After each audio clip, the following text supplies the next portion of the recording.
We're in the second half of November. According to the calendar, this is still fall, but in late November, mid to late November, winter is already starting to take hold in Ulster County. We've already had our first significant snowfall. At this time of the year, it usually melts fast, but it certainly portends the arrival of winter. The deciduous trees, the hardwoods, have already lost their leaves. The evergreens, the pines, and hemlocks that surround us have lost a lot of their needles. Certainly they're going to retain some year-round. What kind of transitions, and of course this is a transitional period between fall and winter, what kind of transitions are occurring? What kinds of modifications, adjustments to plants and animals make to make that transition from fall to winter period? Specifically, when we talk about ecological seasons, we've already said that the fall season is referred to as the autumnal season. The winter season is referred to as the hibernal season. And of course, when you hear the word hibernal, it automatically reminds you of hibernation. That is, that you probably not normally associate with, let's say, bears that den up and go into a deep sleep or hibernation during the winter periods.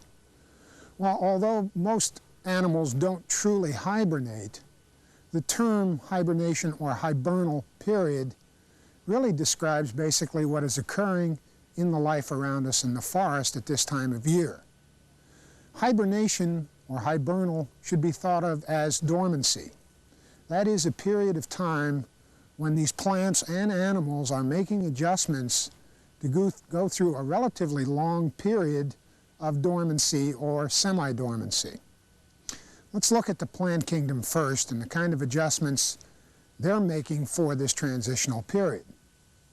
The lower plants, the algae, the bryophytes, mosses and liverworts, the lichens, these plants retain their chlorophyll during the winter months, and although they reduce the amount of activity, whenever there is a warm day, a sunny day, these plants will maintain some basic amounts of photosynthesis even during the winter months. But remember, because temperatures are very low, their metabolic rates are going to be very low, the intensity of light is lower, the length of day is less, so that even though they may function to some extent, for the most part they become semi-dormant. Many of the ferns die back in the winter, and of course, if they die back, they won't be functional in terms of photosynthesis. But like all of the lower plants, the ferns have already formed their spores and disseminated those spores into the environment. So although the adult plant may die back, the species will survive over that winter period. Also, plants like ferns that have a strong underground stem called a rhizome and a root system, even though the tops of the plants die back, that underground stem and root system provides a lot of sugar and starch, that is energy stored, so the following spring, new life, new fronds can shoot up from the fern plants. When we get to the higher plants, that is the gymnosperms, pines and their allies, and the angiosperms, or flowering plants, you'll find that within the angiosperms, the flowering plants, that winter truly is a dormant season. They have reduced their amount of activity to almost nothing. The leaves are gone, they can't photosynthesize, and during this transitional period, about the only activity that remains within these deciduous trees is sugars and starches being moved down the tree, down into the root system for storage over winter, so that when spring returns, these materials can be shipped back up the tree for new leaf production. In the evergreens, in the hemlocks, the white pines, many of their needles are retained, and of course they have chlorophyll, so that like the mosses and liverworts and other lower plants we talked about that maintain chlorophyll, there is a minimal amount of photosynthesis that can occur during the winter months, but it is minimal. For the most part, they've shipped their starches, sugars down, and for the most part, they will remain dormant as well. What about the animals? What adaptations have they made? Well, most of the lower invertebrates perform or do a variety of things to get through that long dormant period of winter.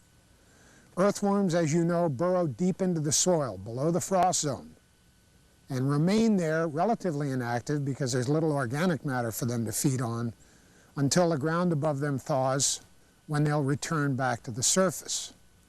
The insects have a variety of mechanisms. Some, like the monarch butterflies, actually migrate south in the wintertime and survive as adults down in Mexico and other southern climates. But most insects die back in the wintertime except for either the egg or the larval stage. The gypsy moth, for example, the adults lay their eggs in late summer or early fall on the sides of trees. The gypsy moth adult then dies.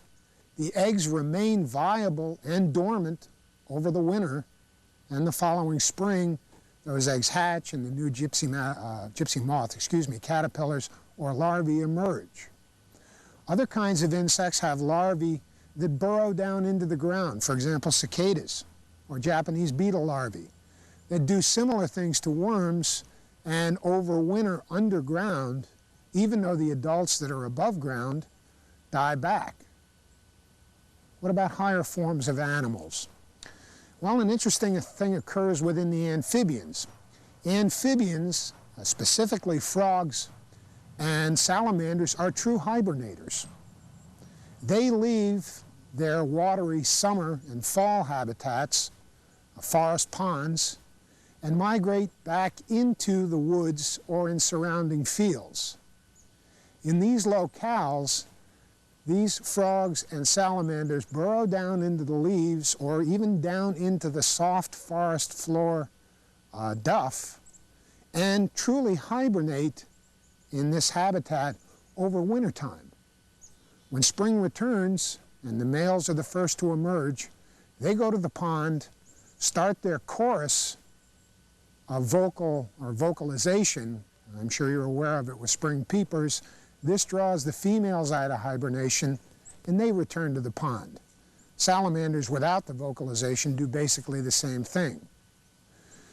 Birds are quite different in regards to their winter habits, primarily because there are different groups of birds responding to this hibernal season. Many of the birds, as you know, migrate south. We'll talk about that in another lecture. But much of the bird life that we see during the summer and fall, by this time, by this transitional period, have already migrated south.